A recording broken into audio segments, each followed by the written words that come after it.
Hey you, ever wondered how to make someone seriously regret losing you in just 60 seconds? Well, grab a seat because I'm about to break down the 5 powerful moves that will have them rethinking everything. No games, just pure, unbothered confidence. Let's dive in. First things first, disappear. No texts, no calls, no watching their stories.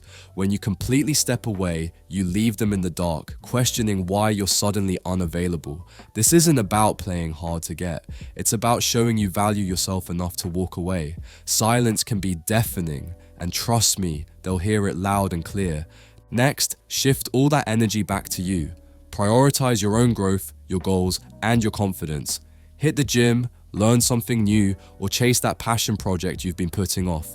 When they see you thriving without them, it's a harsh reminder that you're self-sufficient, strong, and honestly better off. Now this is crucial. Don't chase and don't explain. No long texts or closure conversations.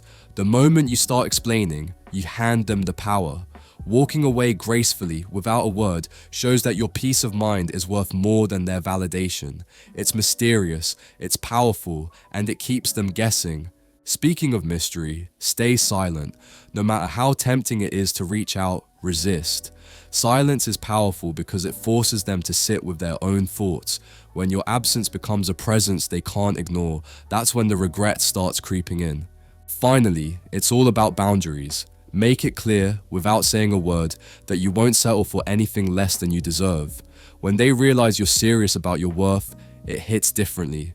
Strong boundaries aren't just attractive, they're a wake-up call. So, there you have it, the ultimate way to make them regret losing you without lifting a finger.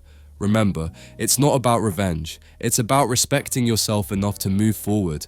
They might not see your value now, but trust me, they will.